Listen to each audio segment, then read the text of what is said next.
Oh, you flatter me. Hey, everyone. Thanks for tuning in. Welcome to this month's Artist Spotlight. We are joined by Jared and Kevin, two local artists here who are going to share some of their awesome work, and we're going to get to know them a little bit better. So let's go ahead and dive into some introductions. Just really quickly, I'm Tanith. I'm the Vice President of No Divide KC. I'm joined by Stacy, who's the President of No Divide, and we're going to be your host tonight. And we are joined by two lovely guests. Go ahead. Jared, you want to start us off? Sure, I will. My name's Jared Horman. My pronouns are he, him, and I am a local artist and muralist in Kansas City. I've been in KC for about 6 years, and about 2.5 years ago, I did my first mural and have really fallen in love with that process. And so I've kind of leaned into that career direction and have done some all across the metro area and just finished working on one. Well, I'm still working on it before I got here today in like Midtown. So. Cool. Kevin? My name's Kevin Umaña. I just moved here a year ago from New York City.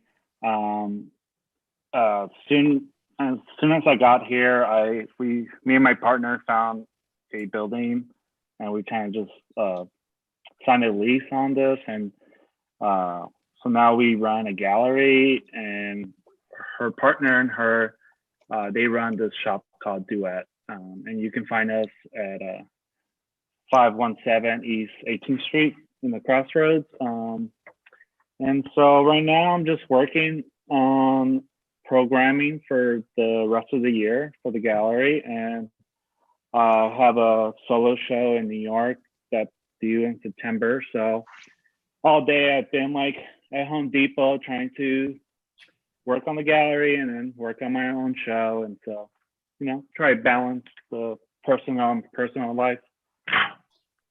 Got your hands full. Isn't that the life of an artist, though, or you're just constantly trying to balance making things and doing things, and sometimes it's just really hard to do that, or you just do nothing because you're just like, nah, today, no, just gonna hang out and chill with the cats and or dogs if you're a dog person, of course. But as we were chatting before we went live, we're all with our kitty friends, so. I mean, it's definitely quite a lot, and then I even asked myself the same question a couple of days ago, and then like my partner was like, well, you love art, like you're passionate about it. And I was like, oh yeah, I totally forgot I am. Like that's, sometimes you get lost and you forget what you're doing, and then you're like, oh, okay, this hard work is going to be worth it towards the end. And like it's one lesson I learned living in the big energetic city. It's like always keep busy, and like occasionally I go home and watch some sitcom or movie. That's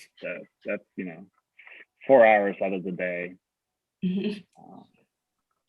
Yeah, I've been spending this week alone and like finding that I'm working a lot on art for the first time, like really focused on it, and can like spend a lot of time in the studio. But like I was wondering for everyone here, what is like your general process like? Is it like very routine, or is it kind of just you wake up and you make your own schedule, or because there's so many people, like as a composer, some people are like, and I compose from 8 a.m. to 10 a.m. every single morning, and that's my ritual. And I'm not like that at all. What is it like for y'all?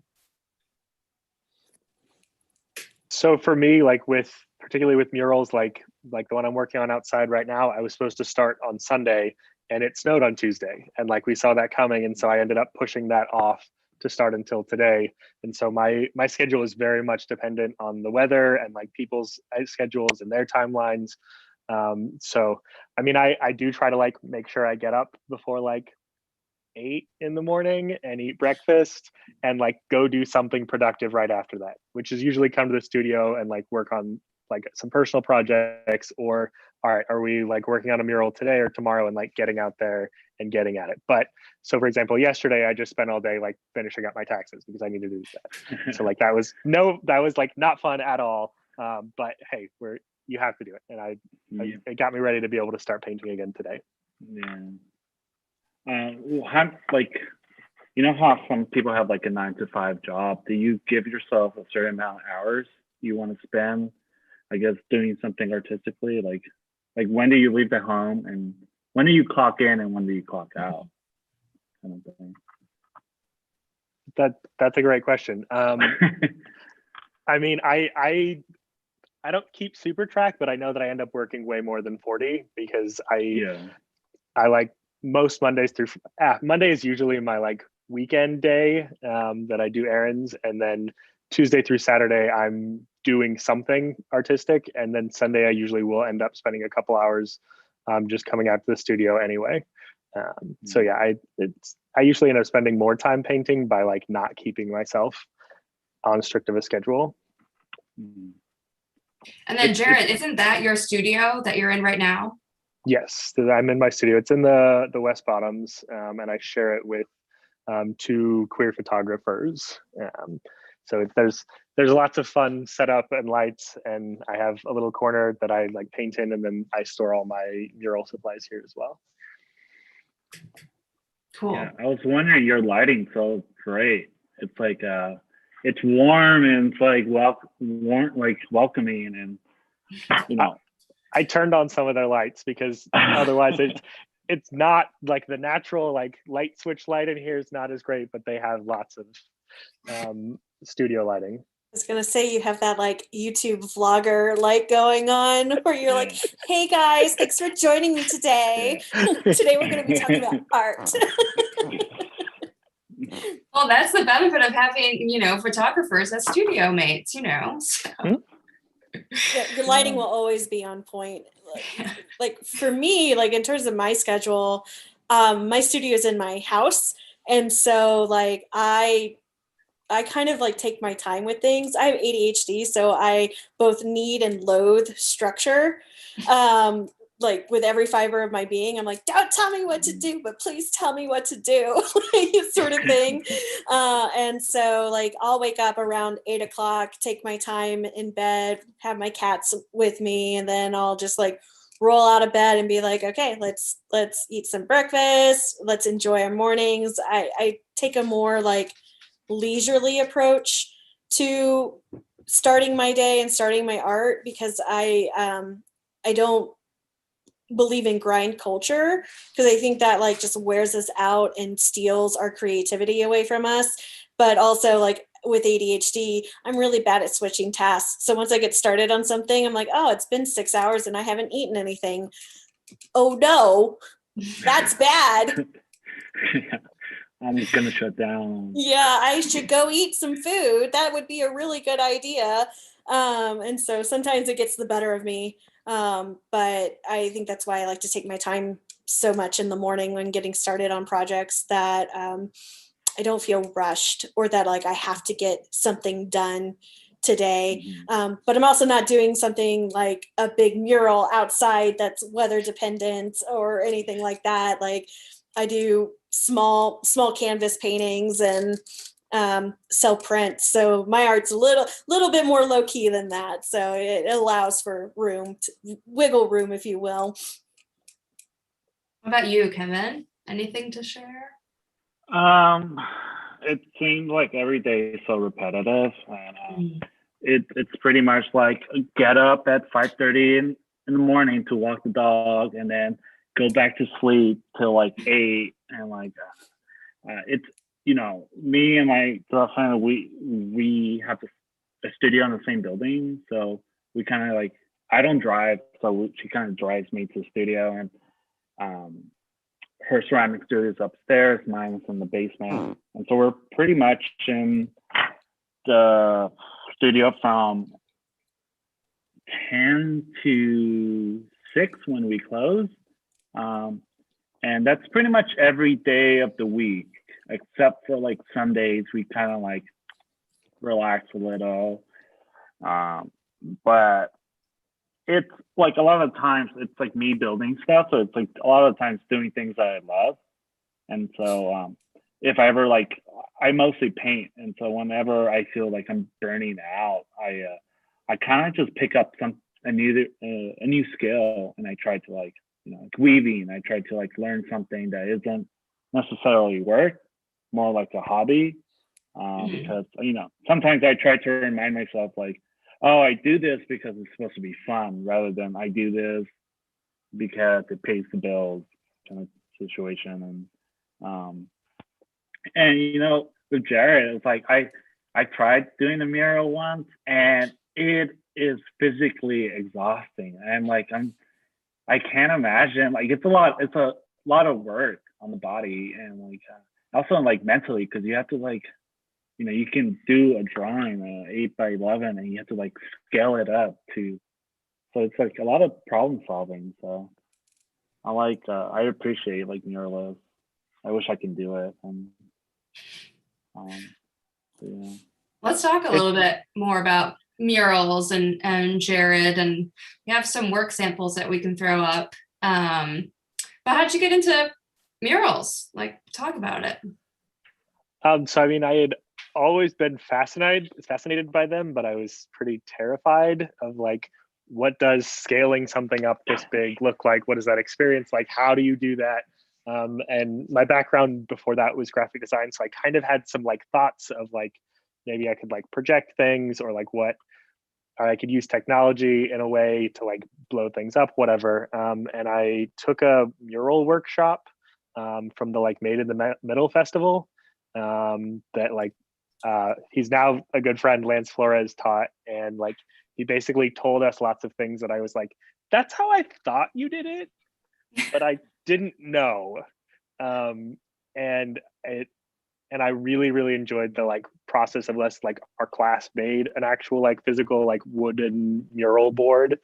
And I was like, I want to try this on my own. And so I like went home 2 weekends later and painted a big map in my parents' garage. They live down the Lake of the Ozarks, and I painted the lake and like all of its like twisty turny like fingers and stuff. And it was exhausting, and I was like really like beat by the end of it, but I also really, really enjoyed like seeing it come to life in the process of like making something with my hands that big, and like being that focused in the details, and getting off the computer and like back into making something.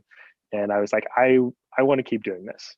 So that was pretty much my like gateway into like, all right, how do I start to like do more of these? Yeah, that's great. I don't know if this is going to get rid of everyone's face or just mine, but here we can kind of chat about some. Jared. Yeah. So this is actually the first mural that I got like hired to do that wasn't like a buddy that needed something, and like this was like a completely like separate company that was like, hey, we've seen some of your murals, can you come up with a sketch for us? And this is in the basement of Parlor in the Crossroads. And it was kind of a fun exploration for me. The whole building is like a food court, has like food from all over the country, and they wanted to have this event space that like corporate places could have, but they could also have like wedding receptions, and any type of person could be in this space. And I wanted to do something that would just bring like good fortune, and like I feel like a thing that really played with my queerness growing up was my love of mythology and like escaping into these other worlds. And so I wanted to pull lucky symbols from like mythologies all around the world, so that anyone that walked into this space would look at this and be like, oh, like there's my lucky horseshoe. Like this is going to be a good space. This is going to be a good time. That's awesome. Very cool. I love this because you can also see like your graphic design background in that, because I have a similar background. I do graphic design and abstract painting, and so one of my favorite parts about like your murals is that like graphic design quality, like very like geometric, a play on shape and illustration, and like you have this wonderful way of like bringing these things to life. Like they pop out at you, they're interactive as a viewer. I think this is so cool. Thank you. And I definitely like have leaned into an illustrative style with all of my work. It just it feels to be like what makes sense with an extension of my hand. So this was kind of the first big piece that I did with playing off of these chess archetypes that I've started to build in my work. This was a backdrop for like a sort of like raving queer bar takeover event that happened pre-pandemic, where queers would just pick a straight bar and like go, and they wanted to have a backdrop that they could like pose in front of. And so it's kind of just a celebration of bodies and queerness. It's also it was the first time I painted anything on vinyl, so that was kind of a fun challenge. that's cool. Do you still have that? I believe they still have it They somewhere. Yeah. That's very interesting. We do have one little video that we can play that I think is really cool. I first met Jared because No Divide KC, or Jared was doing a program with Interurban, and they asked No Divide to do a few little interviews of some artists, and Emily and I got to go over to Jared's studio and talk to him. And it's really, really cool. The chess pieces and what you were working on there and the way that you were talking about your work was really fascinating. You can see that interview on YouTube and on our website. But yeah, I've been a big fan ever since. And in fact, Emily and I have a self-portrait, family portrait from Jared hanging in our home in a prominent location. Okay, but so let's just share this little 1 minute stop motion thing of you painting a mural for this is the Care Clinic, isn't it? Yeah, the Yes. Casey Care Health Center. You want to say anything or about that? Should I say it after we watch the video? Okay, let's see it.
Yes, drone shots. That was a fun video. I'm sure a lot of people have already seen that. Yeah, go ahead, Kevin. I mean, I really love the graphical element to the video because, you know, I've never filmed something, but I'm guess like, you know, you have to like have a storyboard to like, you know, your shots where the paintbrush kind of goes over the mural. I'm like, whoa, that's interesting. That's like, it's fun. It was like, you know, playful. So the guy that made that video, Shepa, he'd like built the whole storyboard, and like before I showed him my sketch, and he was like, cool, so like here's what we're gonna do, like you need to come the day before, we're gonna film a couple things. And he made a few other really cool like animations of me like throwing a brush at it, and then like had me do it once it was done, and so it looks like the brush just like hits the wall and the whole thing explodes. Wow. He has a really good mind for all of that like animation and storyboard. And it was fun it was interesting doing them at the time and not being like, I don't know exactly what this is going to look like. Like I'm standing here like with no brush, just like going like this, pausing, painting, pausing, painting, and then seeing the final product and being like, wow, you know, it took a little bit longer than it would have if I just painted it, but it really brings it to life. Yeah. How long did that mural end up taking, since you did have to include filming a really cool short with it? So that is one of the fastest murals that I've ever done, in 4 days. Ooh. It was for World AIDS Day, 2020, which is December 1st, and the day they decided. So it was actually through the AIDS Service Foundation of Kansas City that commissioned it on the side of KC Care. And the day they decided to move forward, we had a cold front for 3 weeks. And I remember that. yes, and there was a warm day coming up, and it looked like we had 4 days, and then it was going to rain for the next 2 weeks. And so I was like, all right, well, I really don't want to push this back off to next year. And I think it would be really powerful if we can get it done this year, particularly in pandemic times, getting this pulled off. And so with my friend Justin, we just sat down and we are like, all right, let's map this out and let's work as diligently and as aggressively as possible. And I napped for a week after we finished. It was worth it. It was. And I'm very shocked that we were able to pull it off in 4 days, but was also very pleased and have been really excited about the feedback and responses that we've gotten from it. What type of paint did you use to paint on the brick? So the brick was a colored primer. Okay. That's meant to seal that, and then I just used normal exterior long-lasting wall paint for the colors on top of it. Oh, it's stunning. And do you have a team of helpers that you normally work with, or is it just kind of different every time?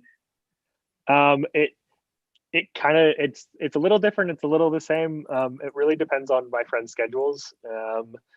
Just because when I start a mural depends on so many factors that it's hard to lock it down for other people, particularly if it's an exterior one, which are the ones that I'm more likely to need a partner for. I really lucked out having Justin back from New York City because of the pandemic. And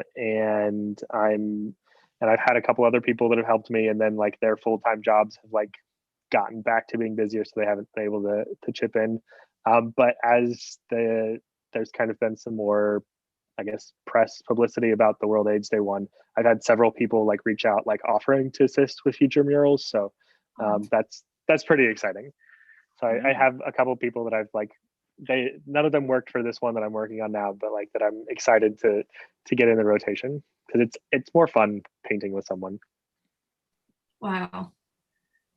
That's cool. And then I was going to ask what do you think about, I don't know. So I'm the musician in the group, non-visual here, but I really working on a large canvas, so to speak, in terms of music. I write full-length shows mostly, and I really enjoy what that offers to me. And I have a really hard time working on maybe a solo instrument piece that's 3 minutes or something like that, a smaller canvas for me. What's the difference for you with these big canvases, these big murals? And I also know you do sketches and stuff.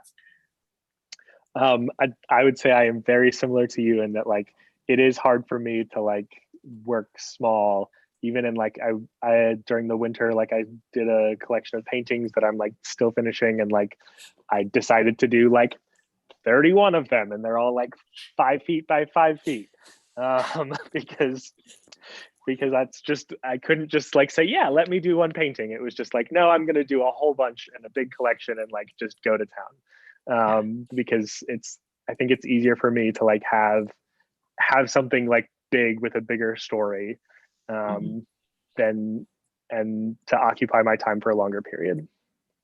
Yeah, it's just so interesting to me, different ways that people's minds work, because I really admire people that can for me zoom in and write. There's so much, their whole world opens up in this very small medium or form, and it's they feel the most like free and open and like are really excellent at doing something that's like very small and focused, and like, and yet I'm horrible at that, but I just feel like it's different preferences, and I don't know, I think it's really interesting that people have different skills like that. Okay, well, let's talk, speaking of like smaller stuff, Kevin. I was Maybe just that's a gonna transition. say, because I mean, like maybe 5 years ago, I used to make really huge paintings, like really shaped works, and then in the past couple, maybe like 2 years, I've been working really tiny, really small, not tiny, but like paper size, and I've been I had a show, this one group show in Chelsea, and um, I put in like a 12-inch by 12-inch painting, and it was like my favorite group show ever because it was like a lot of my heroes in the show, and I was like between like 12-inch painting was between like a younger man and like Joanne Passett. I forgot, but it was those works were gigantic. So they were like maybe 6 feet, 9 feet or so, and I like realized that people are like they see the huge work, but then they're all like huddling around my small work, and I guess like that's when I realized, oh, like small works draws people in because they want to like see the detail, and it's like for me it's like more of a challenge because I have to use these like specific thin brushes to get the smallest detail. And like when I used to like work on large paintings, it was easier for me to make a mistake just because my work is so hard edge and so geometric. And so with these small paintings, I have a bit more of a control, and it's sort of it's a bit more intimate. It's I love the aspect that like and like I make it so like a lot of my collectors it's easier for them to purchase just because a lot of people might not have a space for like a 9-foot painting. And so for me, it's like I like that intimacy when it comes to size.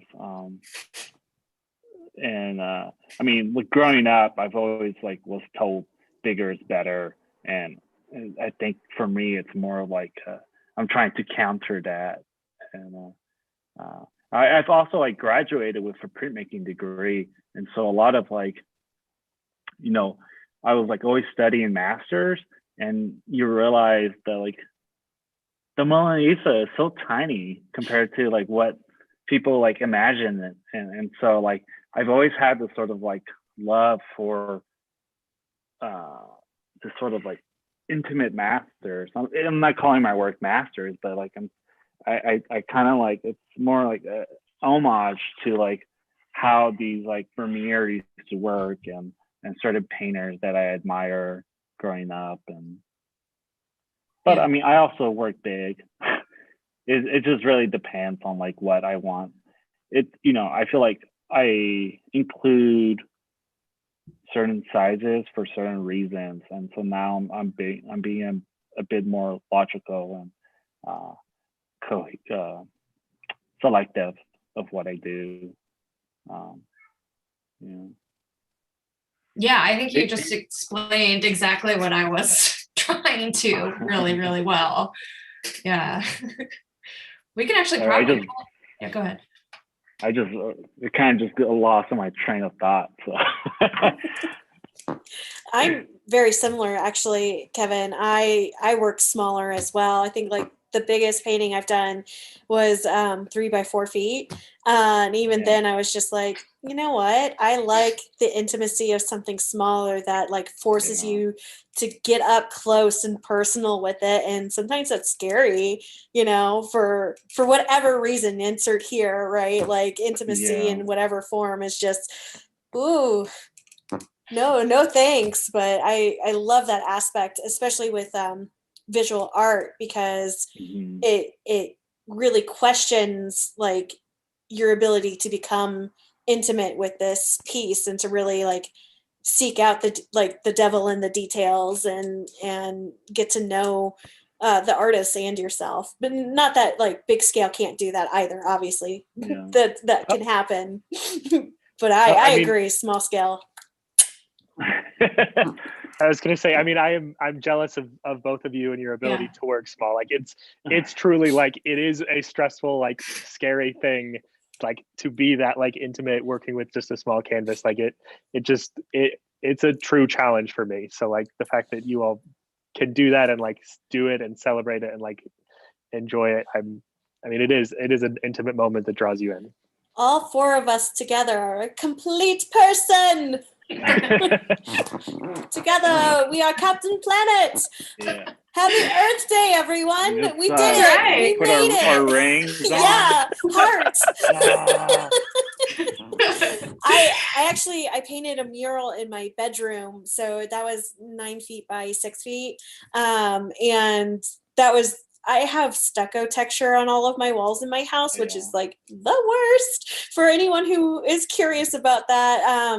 And so that was like my first dip into like big scale mural painting, and I was just like, oh no. I can't do this. It's too big. It's too big for the feelings that I have. It's so interesting. Like naturally what people think is for them or easier, you know, the way their ideas can come out, you know. We can let's scroll through some of your images here. Let's see. Yeah, I mean, I also like I've done like a couple of residencies abroad, so like I realized that making small works was so much easier to transport rather than like shipping things back in a crate or like leaving, you know, making huge paintings and destroying them abroad. So I think that's when like I started. Yeah, so all this is like my paintings on ceramics, and this is like a fairly new technique that I've learned. And so during the pandemic, so I was dating my girlfriend long distance. So I was living in New York and she was living here. And so I kind of flew here in the start of the pandemic, and I kind of was just like stranded here because like everything in New York was going horribly. And so I had to like learn this new skill of painting with ceramics, since she's a ceramic artist and she will graciously allow me to use her studio. And so I'm like, it was kind of like an accident trade that I picked up, and I just kind of in the past year I picked it up and just like went with it. And I'm like, you know, I'm allowing the glaze to do a lot of the work while I contribute the imagery, but the kiln and the glaze and all the chemical reactions that go with it, I'm pretty much collaborating with it. And so it's a nice kind of way to relinquish control. It's a newfound love. Wow. And learning how to like paint on ceramics, like what is the process of doing that? Do you make the shape out of clay and then do you fire that and then paint and then fire? Like what's the process for that? Yeah, I mean, without giving all the secrets, right. I pretty much like have a slab of clay and I flatten it out to a certain extent where clay is so malleable and like memorable. so like I try to be as fragile as I can at the wet stage, because any movement, the clay could remember that movement, and so it could warp instead of being flat. And so it takes maybe, I don't know, like a week or 3 weeks for this, like I have example here. It takes like maybe a week or 3 for this to dry. And so I fly it out, and then, I fire it, and I kind of a bit square. And then from that, I draw this like very geometric, like mathematically correct drawing, where it's like everything's straight, everything's like perfect pretty much. And so I paint with glaze, and what the kiln does, it kind of just like sees my perfectly geometric drawing or painting, and it just kind of like, I'm gonna fuck this up, and I'm gonna like blend the paint, or I'm gonna blend the glaze, I'm gonna like make this drip, or I'm gonna expand this color. And so it's like every time I open up the kiln, once it's fired, I like absolutely don't know if it cracked, if it broke, if it warped, or like the glaze dripped too much. So it's kind of like this like every time. Surprise. It's like this like I get this adrenaline rush, because I'm like, okay, I need to open this up. I need to see how it turned out. Like I can, because painting these things, it takes like hours. And unlike acrylic or oils, you paint it and you see it, and you like maybe varnish it, and it's done. It's like ceramic, so it's like, oh, something that I've like been working on for like 4 hours, it can totally get destroyed in a matter of like hours. But it's just like really fun eye-shing kind of technique of like letting things take a chance, and like if it turns out, it turns out. It's kind of like, it's very like, when I first started doing ceramics, I've like started to like align it with like philosophy and this sort of like lessons of life. Don't hold on to something too much, or everything could be destructible kind of thing, or like I don't know. Yeah. There's almost like beauty in that too, right? Where you're just like, nothing is perfect, and that's okay, and everything is beautiful. And I love that we're making things, and if this one doesn't work, guess what? I can make another one and make that work, or if not, put them together. It's also like a journey and expectation, and like what does the role of expectation like play in creating and in the process. And I think that's really interesting. I was at a residency one time with another painter that I like really, really admire. And we were talking about like part of her process, the way that she starts is pouring paint onto a canvas and seeing the way that it, rolls down, and, she kind of plays with it, but she doesn't have any expectation of what it's going to turn out to be. She kind of sees the way the paint is going on this canvas. And I was like, I could never, ever do that. Like I am like so conceptual a lot of times. Like I spend most of the time thinking. And then when I'm in my studio, it's like, this is what I want to say. This is what I'm writing. And like, I don't know. So the process of like letting something, you start from a place of not knowing, and like doing that dance, I think is really interesting.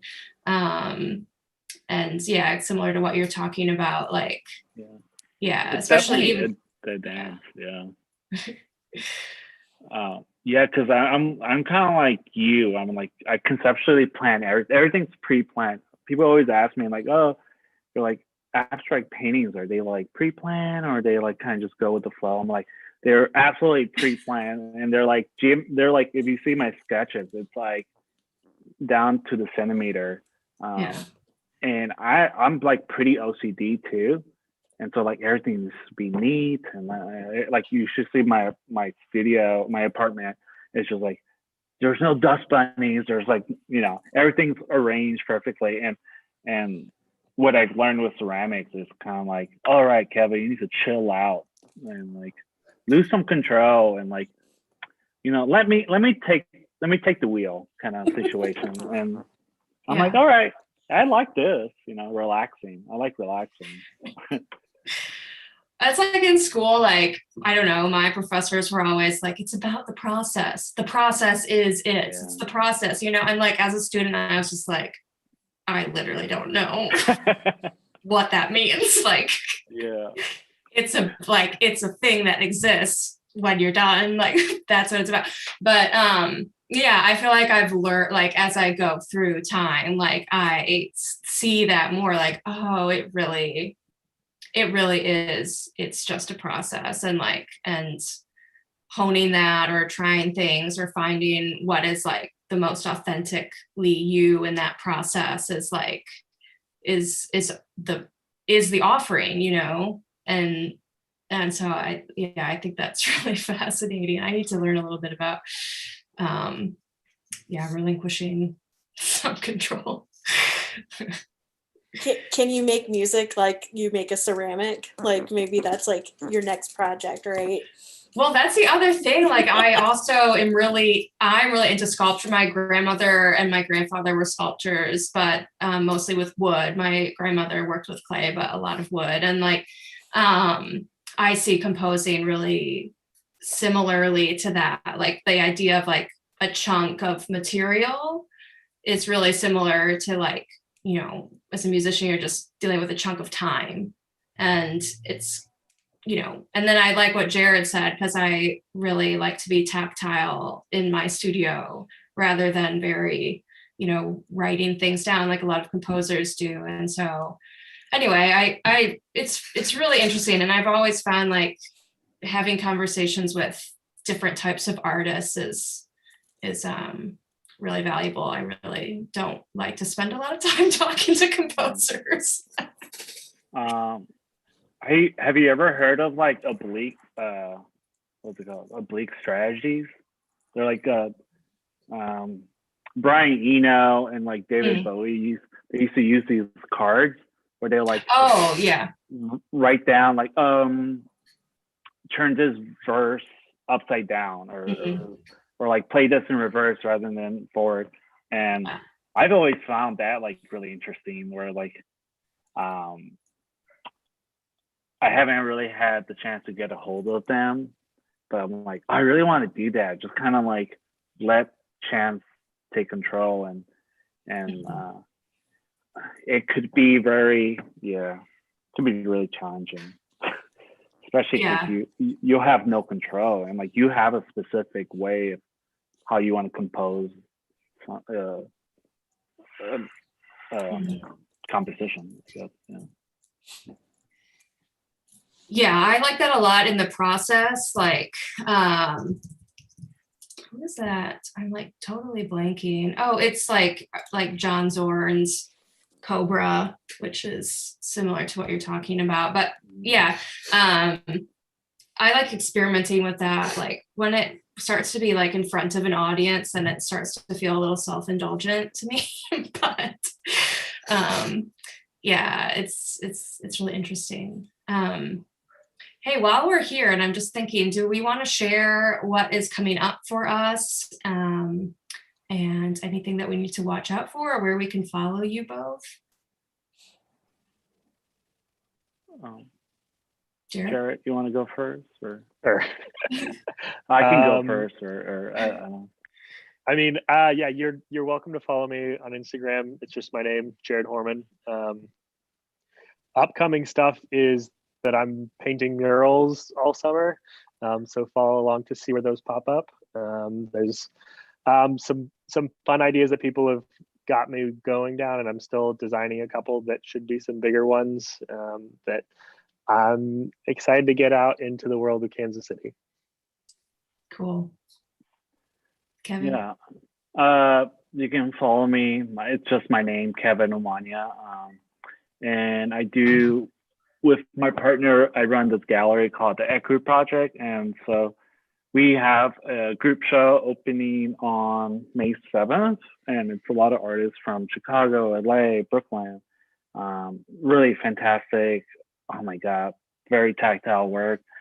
And, every month, first Friday, we're having an opening. So you can always come down to the shop, and don't be afraid to say hi, because we're pretty like friendly, and like we try to tell artists that like you should use this as like a safe haven for like artists, and like come in and try to start a dialogue with us. And I'm gonna try to. This is how I met you, Stacy, like through the Pico's galleries kind of roundtable. And so I talked to Elise, and I was like, oh, maybe we should host it here, since we have we have a big space.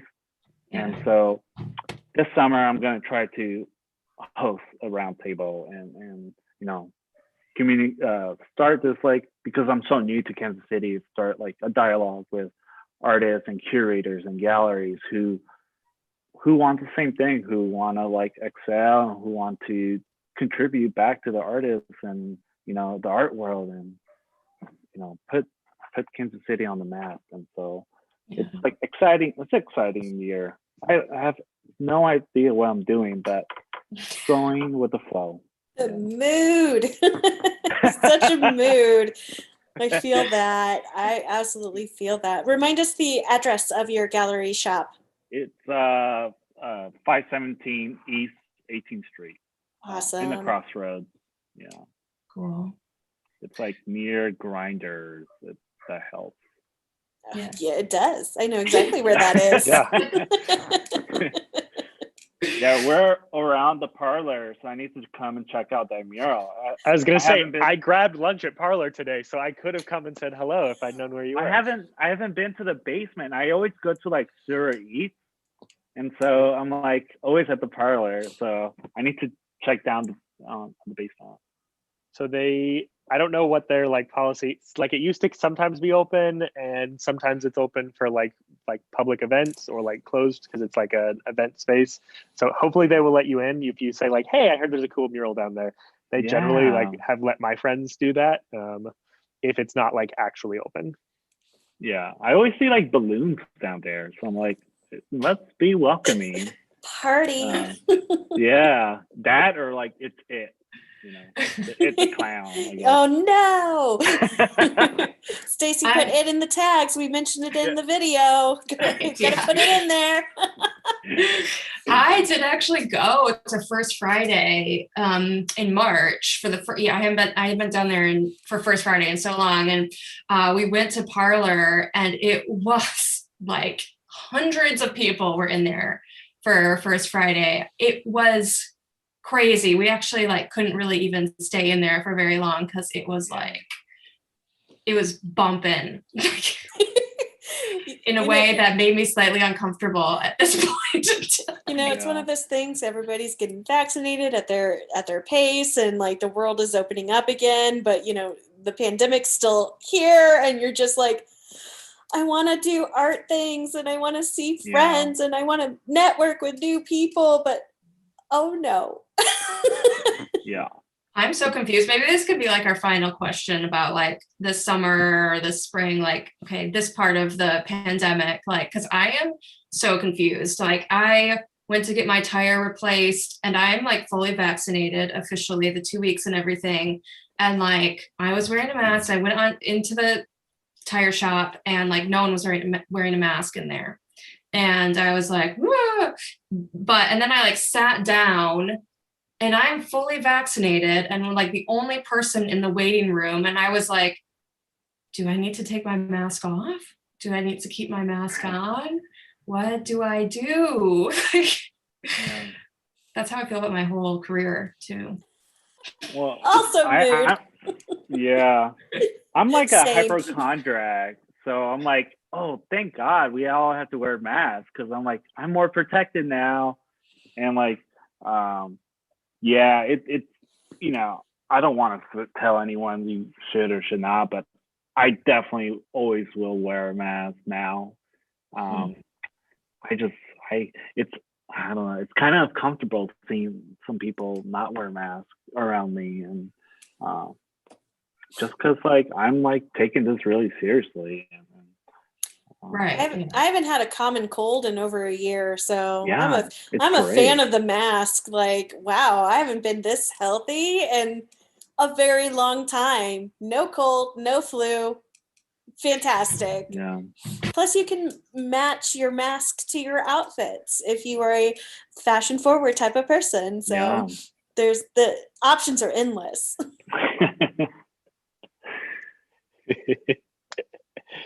Yeah, that's pretty much, I would say, it's been crazy, like not getting sick at all for a year.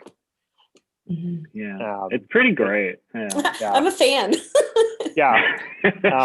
Yeah, and I was thinking like, what was it, like a week ago, I was at my gym that's like masked, everyone's spaced, and like some new person like walked in without a mask and like started talking to someone, and like it made me feel strange. And I was like, do I need to tell them that they're not wearing their mask? Do they realize, is this an intentional thing? Like, what is the social protocol right now? Like, are they aggressive? Are they forgetful? That's the thing that I don't like about it. I don't like seeing someone and immediately having a judgment about them. Like, I don't like functioning like that in the world, where I'm just like, no mask. And I'm like immediately, and it's just like in that tire shop, like for all I know, all the employees are vaccinated, so it's just, I don't like that part of it. Yeah. Definitely something that will forgotten. just forgot. Turns out he'd forgotten. He was like, not, oh my goodness, right. and he like covered his face and ran. So it was totally fine. But I just had the panic of like, anyway. Yeah. I've had that moment where I've left my house and I'm like, oh, I need this. I've totally like just spaced. I'm like, oh, I gotta go get my mask before I go to the DMV. That's important. Yeah. How are we all feeling about, like, as the summer goes in? Because Notified, we've got a few in-person events this summer and fall, and we're doing everything we can to make those safe and following all the protocols as usual. But how are we all feeling with art projects or going to see shows, or maybe what your expectations are, or what you're looking for as we transition into this new zone of the pandemic? In the words of the great American poet SpongeBob SquarePants, I'm ready. I'm absolutely ready. I'm ready to like go to gallery shows again and to see art and to go to shows and hear live music and watch, the next phase of creativity for all of us artists and all the other artists that are out there, and see what happens next. I think we're ready for that intimacy of human interaction to come back and be a big part in art again. Yeah Same. Good. Yeah, I mean, I'm missing like human interaction now, and like the great thing about 2020, I've like I got kind of closer to a lot of my friends because we're like encouraged to like keep in touch and make sure everyone's safe. And like it was such a tough year, and so it's like I'm kind of finding that like this great source of support. And so I can't wait to like meet a lot of like Kansas Cityans. So I'm excited. Great. Well, thank you all for being here, and this has been like a really fun discussion. Speaking of chances to meet Kansas Cityans, Like witty. Smooth. Notify KC. First, we have an in-person music and theater event called When Time, which is going to be in the new Charlotte Street Black Box at the end of June, and that I will be composing as kind of my 2020 Generative Artist Award presentation at long last. And then August, we have our second annual Queer Narratives Festival, which is going to be incredible. We are reviewing all the submissions right now, and it's going to be a killer lineup and like a week-long affair of real awesomeness.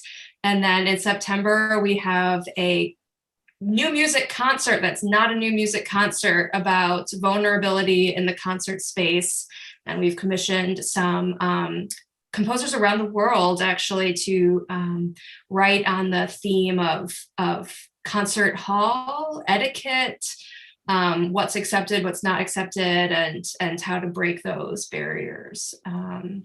Of course, we have 2 virtual events a month. Artist Spotlight. Next week, we'll have Hot Dish, where we talk about polyamory and all things, as Tanith likes to say, relationship anarchy. And yeah. My specialty. Tanith, what else? Did I miss anything? Well, hold on. Sorry, my cat was trying to steal my headphones. I think you got it. Yeah, we do 2 virtual events. We have this artist spotlight, such as with Jared and Kevin. We do that every 3rd Thursday of the month, and then every last Thursday is Hot Dish, where we just kind of do a roundtable discussion about various topics. You can catch all of our old episodes on YouTube. We've talked about kink, sex, body positivity, our favorite holidays. We had a Halloween special because, of course, Halloween is the best holiday. Don't at me. I will fight you till the end. And you can see all of our other artist spotlights as well to get to know our artist community here in Kansas City a little bit better. And one last thing to tie that in, our next series. So we did our sex series for Hot Dish. We're going to be doing mental health, etc. for our next series. That's kind of what When Time the show is focusing on. So we're going to talk about addiction and mental health and well-being and physical health and well-being and just all kinds of stuff. So that will be our next 3-month or so series. So we already talked about what's coming up for Jared and Kevin. Anything else you guys want to close out? Any parting words? I just wanted to say thanks for having me. This has been a lot of fun. It's fun getting to know Kevin. Yeah, same. And I hope to meet you someday in Likewise. person. And I hope to meet everyone since I have not met anyone. But yeah, it's support each other. We're doing it. We're no dividing. Cool. Well, thank you all so much for being here. We really appreciate your time and your talents and talking with us. So we will see you next week, same time, same place for Hot Dish. Thank you all. Have a great night, everyone. Good night.